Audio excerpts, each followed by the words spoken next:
Enough to press charges. I scanned the page. One line stood out, circled in red ink. We were going to take them to a place where they could grow up free from judgment, free from being turned against us. I set it down. My stomach churned. Monica's voice cracked. Did they say where they were going? The detective nodded. A rental house in northern Mexico. Paid 6 months in advance. No electronics, no landline, no neighbors for miles. She paused. They had fake passports ready, plane tickets booked. They weren't planning a sleepover. This was permanent. That word hit me like a punch to the ribs. Permanent. I leaned back in the chair, staring at the ceiling like it could explain this. My parents didn't want a second chance. They wanted a do-over. No moniker, no bedtime rules, no history, just 3 blank slates they could mold into whatever legacy they thought they deserved. I remembered my dad's voice, flat, insistent, saying he just wanted time with his grandchildren. That wasn't time, that was ownership. Detective Lear placed a second folder on the table thicker than the first. This, she said, is where it gets darker. I braced myself as she opened it, revealing plastic sleeves, each containing official-looking documents. Monica leaned closer, and her breath caught audibly. There were birth certificates, 3 of them. One for a Catherine Elaine Reed, born 6 years ago in Arizona. Another for Michael Harold Reed, aged 3. And the last, David Thomas Reed, same birth date as Liam. Our children. New names, new places of birth, new lives. They forged their identities, Monica whispered. The detective nodded. Not personally, but they paid someone who specializes in it. We're still tracking the forger, but these documents are authentic enough to pass casual inspection. I stared at the names. Catherine, Michael, David, Lily, Noah, and Liam, erased with a pen, rewritten like characters in a story my parents thought they had the right to control. Monica pressed her fingers to her lips. They weren't just trying to take them away. They were trying to erase us. Twist the knife. Detective Lear slid another stack of papers into view. Bank records. These are offshore transfers made from an account your parents created 3 years ago. Over $100,000 has been moved in increments to avoid federal reporting thresholds. Most of it landed in a Cayman account under an LLC registered to an alias. Harold's handwriting matches the original form. My mouth went dry. So, this wasn't impulse. Not even close, she said. They've been planning this for a long time. Long before the call, long before your anniversary. Monica leaned back as if physical distance could shield her from the betrayal on the table. I couldn't speak. My throat tightened, my hands numb. Everything they ever claimed about wanting to reconnect, every smile, every cookie, every forced laugh, had been a calculated mask. This wasn't about love. It wasn't even about revenge. It was about possession. This is the part, I finally said, where I'm supposed to be furious. You should be, Detective Lou replied. But I'm not, I said. Not right now. Then what are you feeling? Monica asked quietly. I looked at her. My wife, the mother of my children, the woman who'd seen through the lies before I could. Despair, I said, because I believed they'd changed. I wanted to believe it so badly. I thought maybe, just maybe, they were trying. I laughed once, bitter and broken. And all along they were just loading the gun. Monica reached for my hand and I took it, anchoring myself to the only truth left. Detective Led began packing up the folders. There's more to come, she said. We're still digging, but Mr. and Mrs. Reed, they're not going anywhere. I nodded slowly, numb. Neither are we. But that night, I didn't sleep. I lay awake, staring at the ceiling, trying to imagine my children waking up in another country with new names and strange rooms and no idea where their real parents had gone. And for the first time, I didn't feel like a son. I felt like a target. We got home just before sunset. The house quiet except for the dull hum of the air conditioner. The kids were at Monica's parents' place for the night, her idea. I need space to fall apart, she'd said, her voice flat and final. I dropped my keys in the bowl by the door and collapsed onto the couch, shoes still on. Monica stood in the kitchen for a while, staring out the window, arms crossed like she was holding herself together physically. Then she finally spoke. I never trusted them. Her words weren't angry, just exhausted. I know, I said. She turned to face me, eyes red but dry. Not since the first time they visited after Lily was born.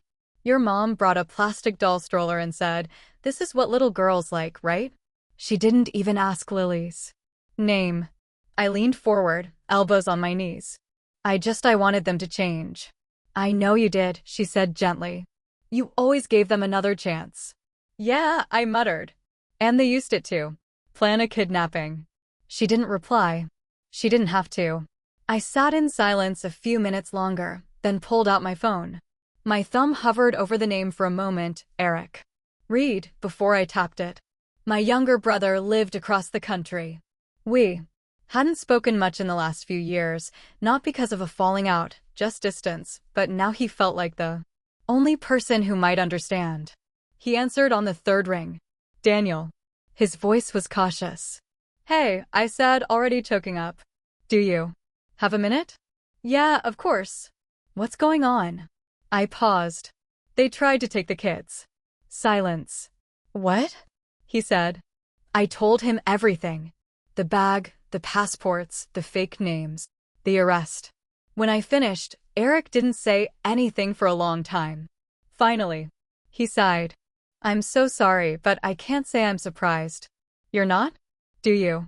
Remember when I was 7 and I hid your baseball glove just being a little brat? I laughed bitterly. Yeah, you shoved it behind the water heater. Right. And when they found out, Dad locked me in the hall closet for 2 hours. Lights off, no windows, just me and a bucket of old tools. My stomach turned. He said it was to help me think.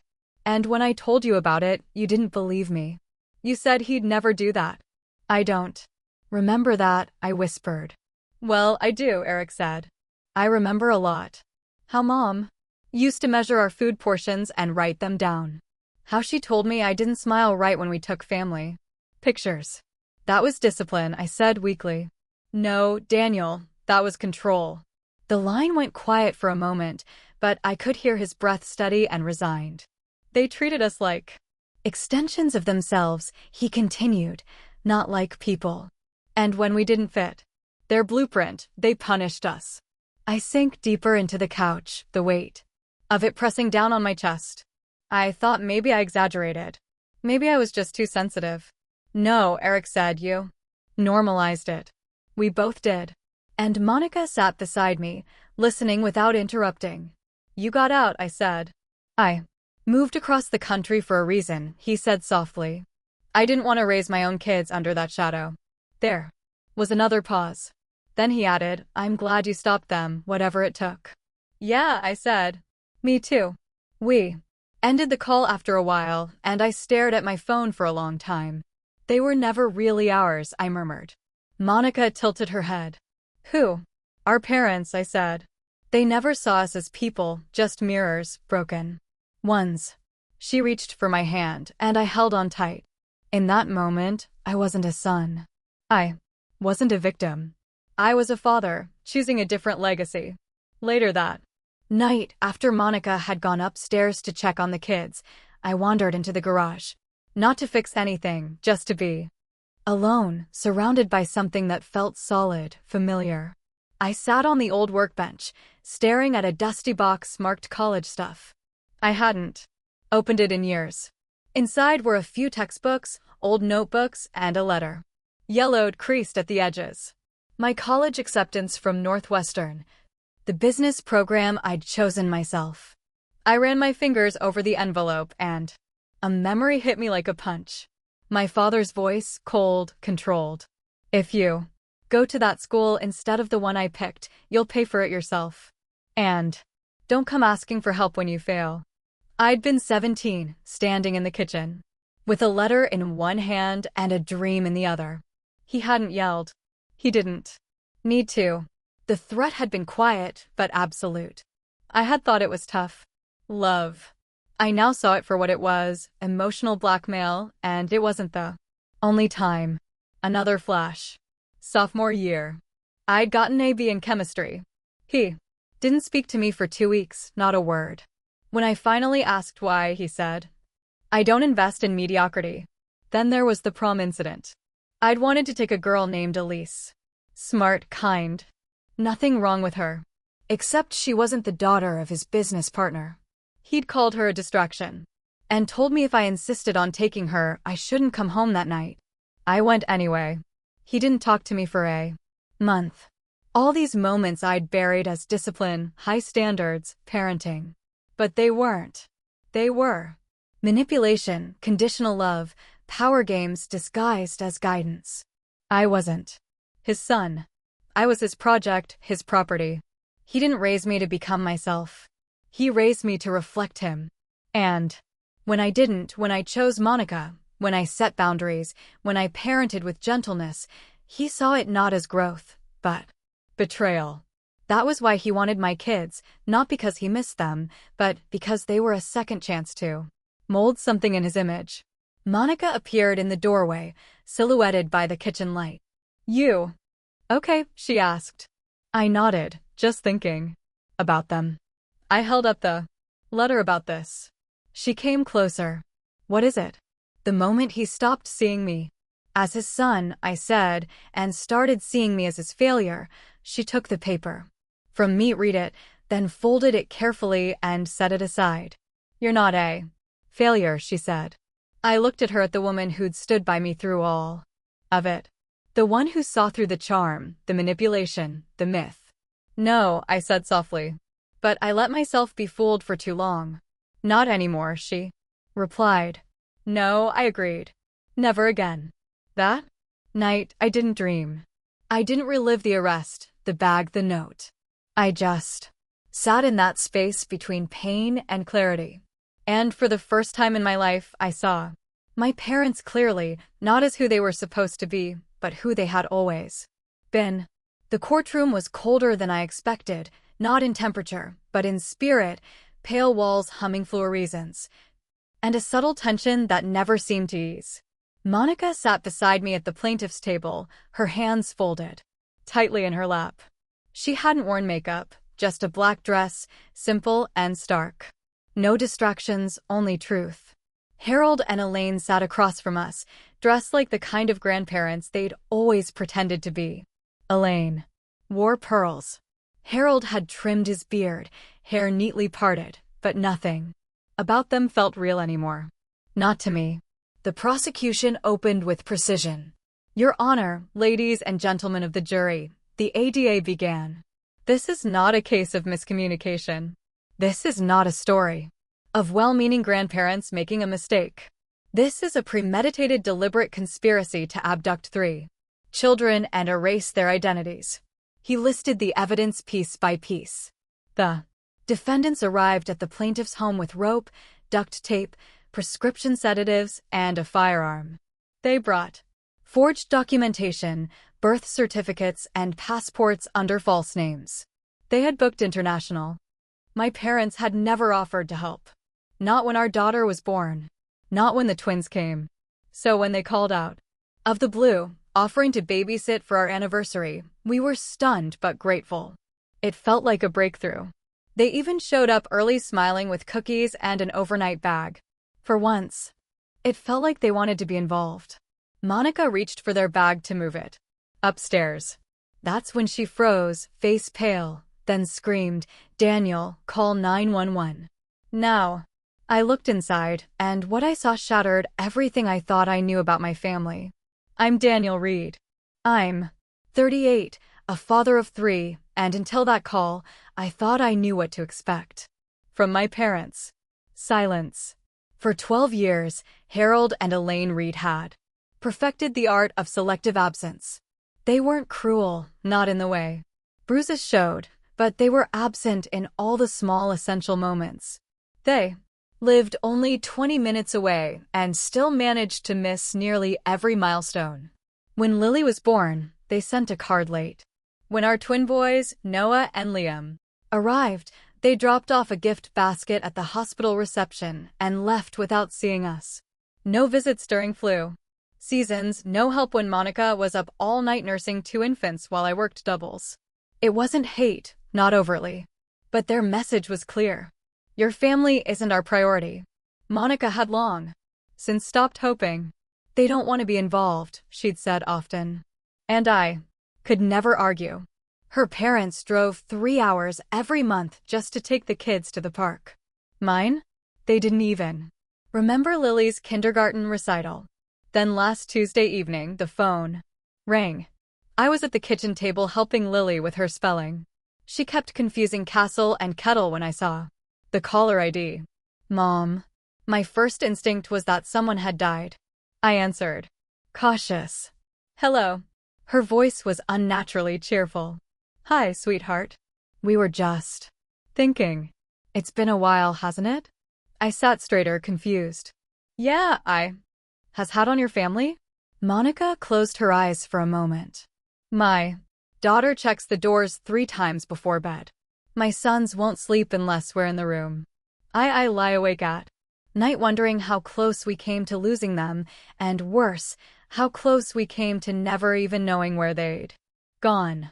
Thank you, Mrs. Reed, the ADA said gently. She stepped down, her back straight, her eyes sharp. I was in awe of her, as I always had been, but more so now in the face of people who had tried to dismantle our lives. The trial was far from over, but with Monica's testimony, something shifted. This wasn't just evidence anymore. It was heartbreak under oath, and no amount of pearls or neat beards could make that disappear. Midway through the second week of the trial, the prosecution unveiled their final pieces of evidence. Detective Lear returned to the stand with a new folder, one that until that morning I hadn't known existed. During the search of the defendant's residence, she said, we recovered several letters. One in particular stood out. She unfolded the paper inside a plastic sleeve and handed it to the court clerk, who read it aloud. It was addressed to Lily, written in my mother's familiar cursive. My darling girl, it began. By the time you read this, we will be far away. But don't worry, you'll be safe with us. We're going to take you somewhere better. Somewhere without all the noise and confusion, somewhere you can grow up the way you were meant to, without your mother filling your head with lies about us. Monica inhaled sharply beside me, her hand clutching the edge of the bench. You belong with us, Lily. We're your real family. We'll help you forget the bad parts, and one day you'll thank us. The clerk finished reading. The room fell silent. Even the jury looked shaken. This wasn't about misunderstanding. This wasn't even about love twisted by desperation. This was indoctrination, a preemptive psychological war disguised as affection. Elaine didn't react to the reading. She stared straight ahead, as if that version of herself existed in another dimension. Untouchable. Then it was Harold's turn to testify. He took the stand like a man attending a job interview. Calm, confident, composed. He raised his hand, swore to tell the truth, and leaned into the microphone without hesitation. Mr. Reed, the ADA began, do you have anything you wish to say to the court, to your son, to your grandchildren? Harold nodded slowly. Yes, I do. I braced myself, unsure what might come. I don't apologize, he said, voice clear. I did what I had to do. The ADA blinked. You don't regret attempting to kidnap your grandchildren? I didn't attempt anything, Harold replied. I acted. I prepared. And I would have followed through if we hadn't been stopped. Gasps rippled through the courtroom. Harold turned his head slightly toward the jury. Those children carry my blood, my name.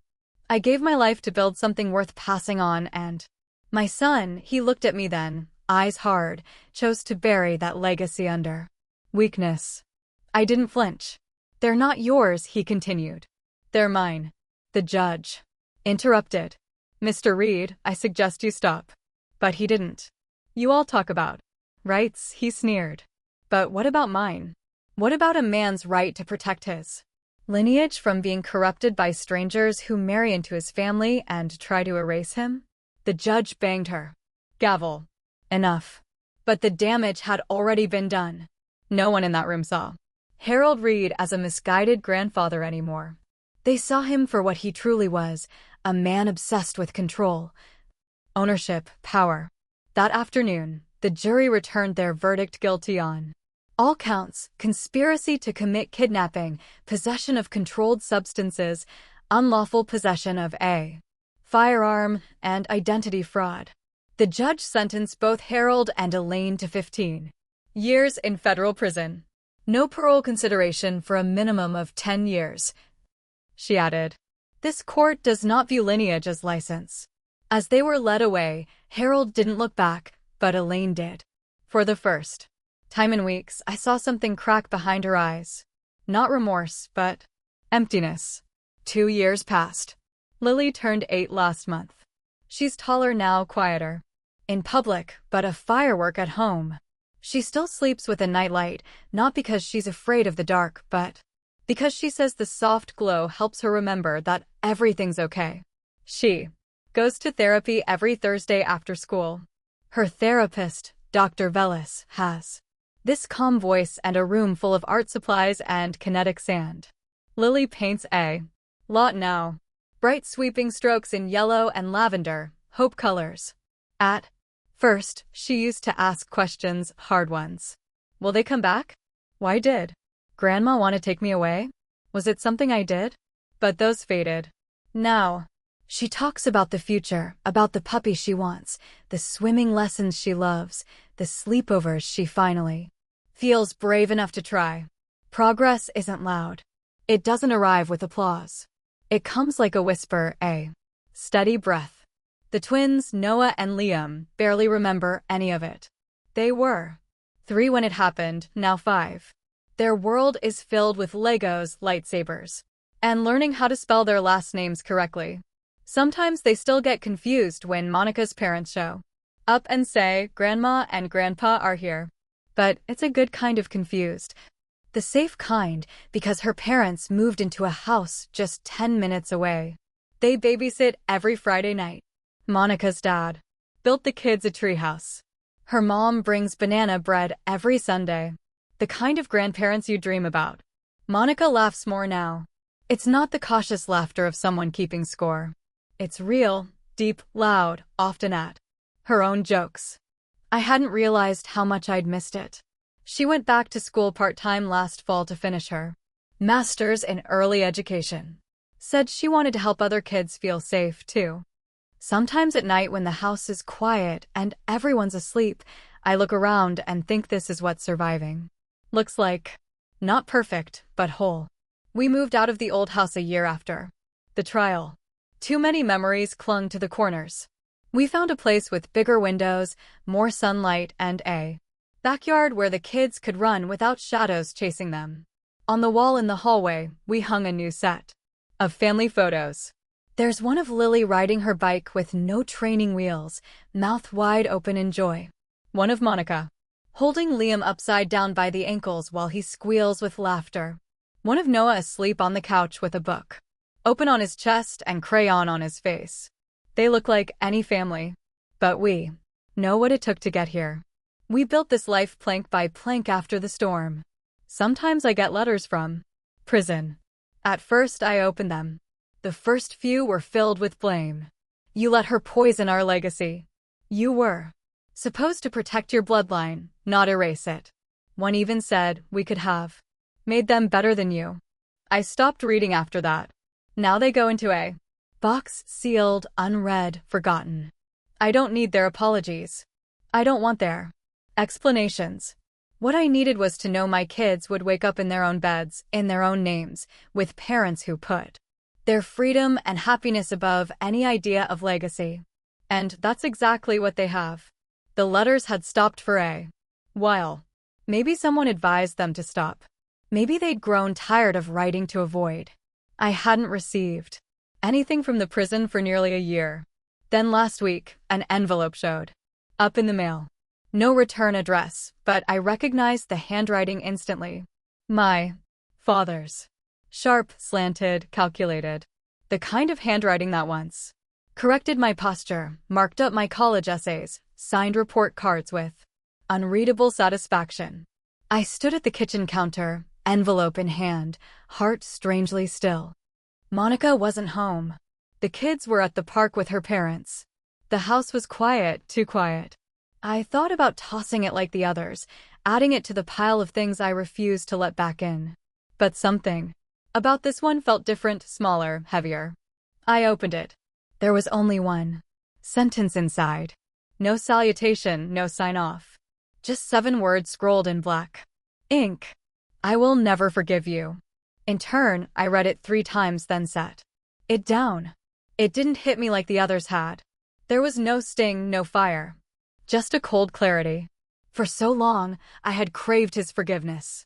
Even when I said I didn't care, even when I built a life that didn't need him in it, some part of me still hoped, still waited for that moment of reconciliation, that gesture of acknowledgement. But this wasn't that. It was a curse, not a confession. A final attempt to chain me back to the version of myself that needed his approval. I picked up the letter, walked into the backyard, and struck a match. The paper curled quickly, the ink turning to smoke, the words vanishing as if they'd never been written. I watched it all go, the ash spiraling into the spring air. Then I went back inside. The kids were just returning, shoes muddy, cheeks flushed. Monica carried the twins' jackets over one arm, laughing about something Lily had said. I knelt and pulled them all into a hug, the kind that held history and hope in the same breath. Daddy, Lily asked, her arms tight around my neck. Are you okay? I smiled. Yeah, I really am. That night, after bedtime stories and light out routines, I stood in the hallway and whispered something I hadn't dared to say out loud before. I forgive myself. Not for testifying, not for drawing the line, but for ever believing that love was supposed to hurt, that family had to be endured, that sacrifice meant surrender. I had spent years carrying the guilt of being the son who left, the one who challenged, the one who betrayed. But I see it clearly now. I wasn't betraying anyone. I was breaking the cycle. Choosing Monica, choosing the kids, choosing love that didn't come with strings or shame. I'll never get an apology from my father. I've made peace with that. Elaine might die believing she was the victim. I can live with that too. Because in this house, love is louder. Lily sleeps through the night now. The twins have memorized every dinosaur name known to man. Monica has laughter lines around her eyes. And I, Daniel Reed, have found something I never had growing up. Peace. Guess. Well, your anniversary is coming up, right? Saturday, I said slowly, glancing at Monica, who was prepping school lunches nearby. Well, she chirped. Your father and I would love to babysit. Give you 2 a night off. I blinked. You want to babysit all 3? Of course. We're their grandparents. It's about time we stepped up. I didn't know what to say. After 12 years of nothing, this sudden offer felt surreal. I hung up and turned to Monica, who was now frozen mid-peanut butter spread. Was that your mom? She asked wearily. I nodded. They want to babysit Saturday for our anniversary. Monica's eyes narrowed. Your parents, the ones who missed Lily's birthday because they forgot the date. The very same. She looked skeptical. And now they suddenly want to babysit 3 kids. For a night. Maybe they're trying to change, I offered, though I barely believed it myself. She sighed and leaned against the counter. Daniel, we've done everything, invited them, included them, gave them calendars. They've never wanted to be involved. I nodded, but something inside me whispered, maybe this was real. Maybe guilt had finally caught up to them. Maybe they realized what they were missing. The kids deserve all their grandparents, I said. Monica looked unconvinced, but tired of fighting. If we do this, we set boundaries, strict ones. Of course, I said quickly. Bedimes, emergency numbers, rules. Still, I saw it in her face, the fear of false hope, and I hated that I'd put it there again. We told the kids the next morning. Lily lit up. Grandma and Grandpa are coming here. Yes, just 4. One night, Monica said carefully. Will they play games? Lily asked. Maybe, I said, hoping it was true. Noah and Liam didn't react much, too busy bickering over a toy spaceship. Saturday came quickly. Monica wore the blue dress I loved, the one she hadn't touched in years. I booked us a table at the Italian place where we had our first date. It felt like we were reclaiming a piece of ourselves, something outside diapers and parent-teacher conferences. At 5:55 p.m., our doorbell rang. I opened it to find Harold and Elaine standing there early for the first time ever. Harold held an overnight bag. Elaine, a Tupperware container with what she claimed were homemade cookies, though I spotted the store packaging in the trash later. Monica forced a smile. Hi, you're early. Elaine grinned. We couldn't wait to see the kids. Maybe, just maybe, this would be okay. The air was filled with the scent of Monica's vanilla-scented candle and something unspoken unease. Elaine walked in first, arms stretched wide like this was some family reunion. Where are my beautiful grandbabies? She sang, kneeling to hug Lily, who giggled and clung to her with the blind faith only children possess. Harold stepped in behind her, lugging the overnight bag like it was filled with bricks. His eyes flicked to me, then to Monica, and then quickly to the floor. Evening, he said gruffly. You didn't have to bring a bag, Monica said, gesturing to help. I've got it, Harold replied sharply, pulling it slightly closer to his side. She blinked. I was just going to set it in the guest room. I'll do it, he said. Again. Too quickly. A silence crept in. Not long, but thick enough to hang between us. Elaine laughed too brightly. Ignore him. You know how he is about packing. Organized chaos, I call it. Monica gave a thin smile. Of course. The kids ran over. Grandma, Grandpa, Lily shouted, dragging Noah and Liam behind her. Elaine lit up like it was Christmas morning. Harold, however, bent down awkwardly, one arm still tethered to the bag like it might vanish if he let it go. We brought cookies, Elaine said, lifting the Tupperware with pride.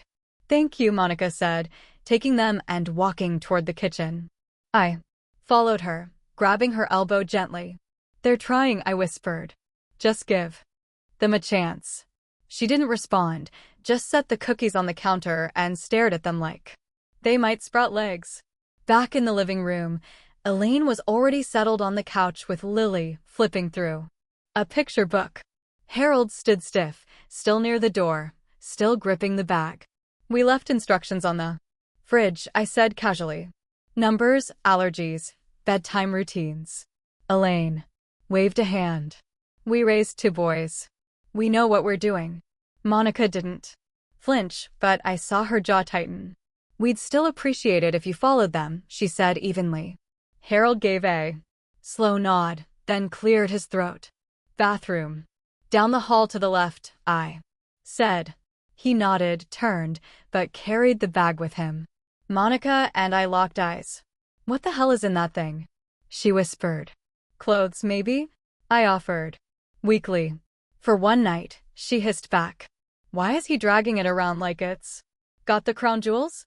I didn't have an answer. Elaine rose, smoothing her skirt. We're good here. You two go enjoy yourselves. Monica hesitated. Her instincts were screaming. Mine were whispering. But we both smiled, said, thank you, and grabbed our coats. At the door, I turned back. We'll be home by 10 o'clock, call if anything comes up. Elaine smiled.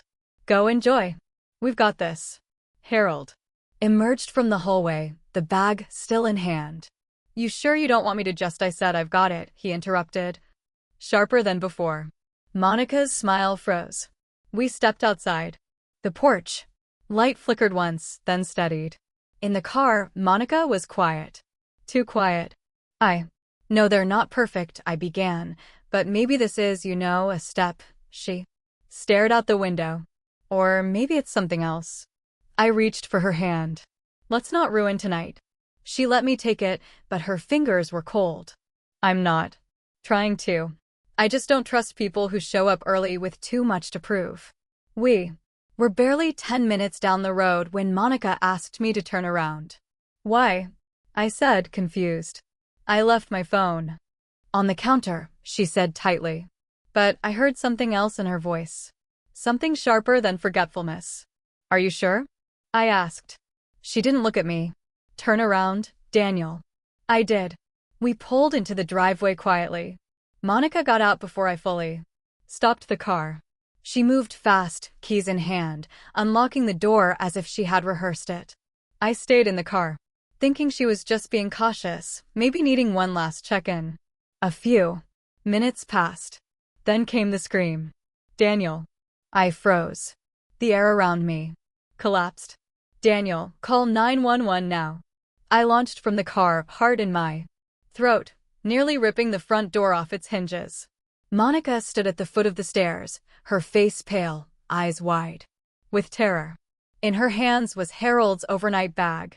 Unzipped, the contents were spilling out onto the rug in horrifying clarity. Duct tape, rope, a bottle of children's Benadryl. 3 small suitcases, 1 pink, 2 blue. Each labeled in Sharpie. Lily, Noah, Liam. What? What is this? I croaked, stepping forward. Monica turned the bag toward me, revealing the rest. Prescription bottles with the labels torn off, a black handgun wrapped in a towel, a printed map with a thick red circle around a town in southern Texas, and a folder inside, I later learned, were fake birth certificates for our kids under different names. But in that moment, all I saw was a nightmare. Harold appeared at the top of the stairs. Put the bag down, he said, voice low and firm. I stepped in front of Monica. What the hell is this, Dad? Elaine came from the hallway, her face gone rigid. You don't understand. Try me, Monica screamed. Because right now, it looks like you were planning to drug our children and disappear. Call the police, I whispered to Monica. Right now? I already am, she said, phone pressed to her ear, voice shaking. Yes. My name is Monica Reed. My in-laws, they have weapons and what looks like kidnapping supplies. Please send someone. Now.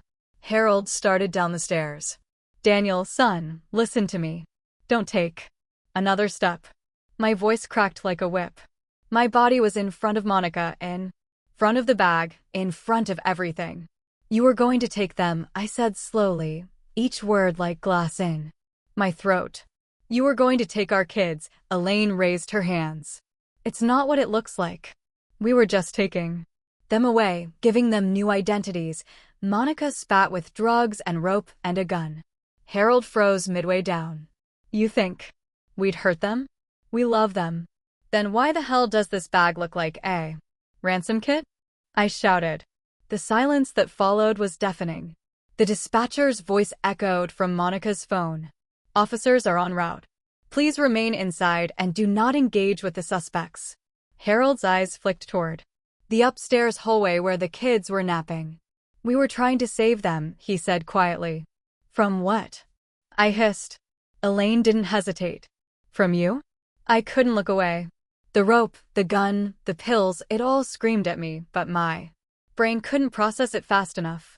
My father, the man who taught me to ride a bike, had packed a kidnapping kit. The woman who used to tuck me in at night had written our kids' names on tiny suitcases like they were boarding school trunks. This doesn't make sense, I muttered, more to myself than anyone else. Harold kept his voice even, almost rehearsed. It's just precaution. Traveling with children can be unpredictable. I stared at him baffled. Propion with sedatives. And duct tape. They're light sleepers, he said flatly. We didn't want them to panic. Elaine stepped closer. You never let us spend real time with them. Everything is supervised, controlled. You made us feel like strangers. I felt the heat rise in my chest because you never showed up. Not when Lily had surgery, not when Noah broke his arm. Not for birthdays. Holidays, nothing. Harold's eyes narrowed. You made it difficult. You chose her family over your own. Monica's voice sliced through the air.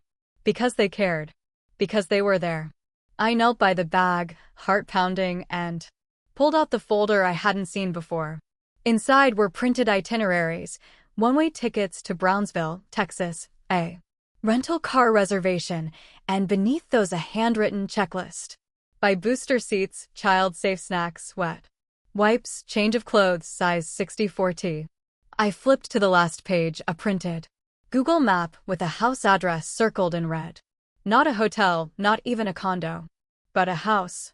I recognized the format of the rental agency, an off-grid private listing site. They weren't just taking them for the night, I said, my voice hollow. This was long-term. Monica leaned over my shoulder, eyes scanning the papers. Look at the dates on the flights. They leave tonight. Shock twisted into horror. We were never meant to come back to a normal house, I said. We were meant to come back to an empty one. Harold exhaled like I was finally catching up. We weren't going to hurt them. We were going to give them a better life. No more rigid rules. No more controlling schedules. No more parents? I growled. Is that it? Just wipe us out? Elaine flinched but didn't answer. The realization hit me like a collapsing ceiling. They didn't love my kids for who they were. They loved the idea of them. The blank slates. The chance to redo what they'd messed up with me and my brother. My children weren't people to them. They were projects. You were going to erase us, I said, trembling.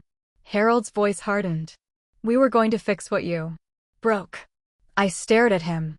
This man who once held me when I cried, who showed me how to tie a tie before prom. But none of that mattered now. Not when I saw what lay beneath it all. Ownership disguised as affection, control masquerading as care. This wasn't love. This was betrayal with a smile. Go, I told Monica, my voice low and urgent. Take the kids upstairs. Lock the door. Don't open it for anyone but me. She didn't argue, just grabbed Lily by the hand, scooped up the twins, and vanished. Up the stairs like instinct had taken over. I heard the bedroom door slam. Then the distinct click of the lock sliding into place. I turned and stood. At the base of the stairs, barrier, father, son, blocking the people who had once protected me and now threatened everything I loved. Harold stood on the bottom step, bag forgotten at his feet. His shoulders were squared like he still had some right to command this house. Elaine remained by the entryway, arms crossed tightly across her chest, face flushed, not with guilt, but wounded pride. You're overreacting, Harold said, his voice fraying at the edges. You were going to steal my children, I snapped. Tell me how I'm supposed to react. Elaine stepped forward, eyes suddenly shimmering. Daniel, we didn't know what else to do. You pushed us away. You left us no choice. No choice? I laughed, bitter and broken. You had 12 years of choices. You chose silence, absence. You chose not to be here. We weren't welcome, Elaine cried. Not after Monica came into the picture. You changed. You made us feel like outsiders in our own family. I stared at her. You were never outsiders. You made yourselves strangers. Every invite, every school event, we begged you to come. You ignored us. Harold shook his head. We were waiting for the right moment to drug our kids and run, I said. That was the right moment, Elaine's face crumpled. It wasn't supposed to be like this. My heart twisted. You know what I remember? I said, voice quieter now. That first Christmas after Lily was born, you said newborns were too much hassle. Monica cried all night because your absence hurt more than if you'd just said you didn't care. Elaine looked away. You weren't pushed out, Mom. You walked away over and over. On tears finally spilled down her cheeks. I didn't know how to be needed anymore. There it was. The twist I hadn't expected. Not malice, but emptiness. Not hate, but grief twisted into control. Then say that, I whispered. Don't pack a gun. The silence cracked as red and blue lights flashed through the front window. Sirens wailed closer, louder. Elaine clutched her necklace like a lifeline. We just wanted them to know us before it was too late. You had 12 years, I said again. Stepping down one stair. You could have been here every birthday, every flu, every Tuesday. You chose distance and now you chose force. Harold didn't speak, just stood rigid, eyes locked on mine like he could still will this into something righteous. But the illusion was gone. The family myth had shattered, and all that remained was a father standing between his children and his past. The front door burst open. With a thud, and in came two uniformed officers, weapons drawn, voices sharp and commanding, hands where we can see them. Harold didn't flinch. He raised his hands slowly, gaze still locked on me, as if the cops were just a minor inconvenience. Elaine froze in place, hands trembling by her sides. "Step away from the bag," one officer barked. "She's our granddaughter," Harold said, ignoring the command. "All of them. Our blood." I said, "Step away from the bag," the officer repeated louder this time. Harold hesitated, then took one deliberate step backward, hands still raised. "You don't understand." He's confused. He thinks we're the villains. "Sir, now is not the time," the second officer said, approaching carefully. "You need to remain still." "I'm his father," Harold continued, his voice rising. "You can't do this. You can't take us out of their lives like we're criminals." "You did that yourself," I said, voice cracking. "You brought rope. You brought drugs. You brought a gun." Elaine whimpered behind him. Then, without warning, she lunged. Her hand shot toward the overnight bag, grabbing at the zipper, yanking hard like she could make it all disappear if she just packed it back up fast enough. "Ma'am, step back," one officer yelled. But she didn't listen. She hoisted the bag and made a break for the door. Before she got 2 steps, the officer tackled her hard onto the rug. The bag tumbled from her grip, the gun sliding across the floor, coming to a stop by the stairs. Elaine screamed as the officer cuffed her hands behind her back. "They're my grandchildren. I have a right to them." "No, you don't." Monica's voice echoed from above. I turned. She was standing at the top of the stairs, the kids behind her, eyes wide and confused. "I told you to stay upstairs," I murmured, though I couldn't blame her. "I had to see," she said. Lily clutched Monica's hand. "What's happening?" I couldn't speak. The words caught like ash in my throat. Another officer arrived and began reading Harold his rights. He didn't resist, didn't move, just stood there as if betrayed by gravity itself. "I'm not a danger," he muttered. "I'm their grandfather." "You're a criminal," I said. "And you almost got away with it." The officers led them both outside. Elaine cried. Harold didn't look back. I stood in the foyer, chest heaving, adrenaline crashing like waves. I wanted to throw up, scream, collapse. But instead, I walked to Monica and took the kids in my arms one by one, holding them so tight they wriggled. "They're gone," Lily asked. "They won't hurt you," Monica said softly. "Not ever." The house felt hollow, like it had been scrubbed of warmth. A ghost of a family that almost vanished. And all I could feel after the shock, after the fear, was fury. Not at the plan, not even at the deception, but at the fact that they used love as their excuse, that they dressed up a kidnapping as care, that they called it blood when it was control. They weren't trying to be grandparents. They were trying to rewrite history. Not in my house, not with my children. The cruiser doors slammed shut, and just like that, my parents were gone. But the storm they'd stirred hadn't passed, not even close. 2 officers remained behind to collect evidence. One of them, a younger woman with sharp eyes and steady hands, began photographing everything from every angle. Another officer opened the bag again and carefully removed the last few items we hadn't touched. He found a folded letter tucked beneath the suitcases. "Sir," he said, handing it to me with gloved fingers. This was hidden in the side pocket. It was my mother's handwriting. I recognized the neat looping cursive immediately. I unfolded it slowly, dreading every word. "We're taking what's ours. You've had them long enough. Don't try to find us. We'll return them when they understand who their real family is." I sat down, the paper trembling in my grip. Not a note of explanation, not a shred of apology. Just a manifesto of entitlement, a declaration that my children were not individuals, but property, that our love As parents was conditional, and their claim was somehow more pure. Mr. Reed, the female officer said gently, "We're going to need you and your wife to come down to the station tomorrow. Statements, signatures. We'll take it from here tonight." Monica nodded beside me, still pale, her arms wrapped around Liam like a lifeline. "We'll be there," I said quietly. That night was a blur. We let the kids sleep in our bed, nestled between us.